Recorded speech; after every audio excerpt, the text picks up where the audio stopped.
Finally, question number 3. This is from Salvador. That's at Salvador Yoga. If the Steelers fail to win a playoff game this year, will they bring Aaron Rodgers back? And how could they let Mike Tomlin draft another quarterback next April after his Kenny Pickett fiasco?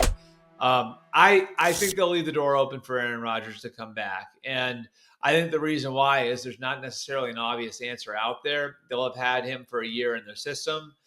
If Aaron Rodgers wants to come back, I think he could wind up being an ideal bridge quarterback. He has been around young quarterbacks before. It really worked out for Green Bay, despite all of the drama between him and in the front office. The Jordan Love, Aaron Rodgers relationship really worked out. So the Steelers could look at it and say, if we draft a quarterback, this would be a good guy to have our young quarterback around. So I certainly see that as a possibility. Now, as for them drafting a quarterback in April, I think the problem with what they did in 22 was Ben Roethlisberger retired, and then they boxed themselves in and said, yes, we are drafting our quarterback this year.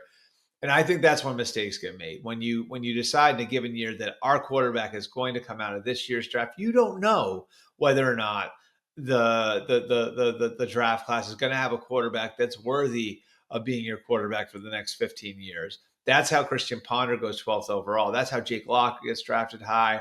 We've seen this time and time again. EJ Manuel, in years where there isn't depth of the quarterback class, or there just isn't high quality of the quarterback class, we see guys get overdrafted. And so, I think that's going to be the trick this year is if you're Pittsburgh, a team like Pittsburgh that needs a young one, it's avoiding that trap.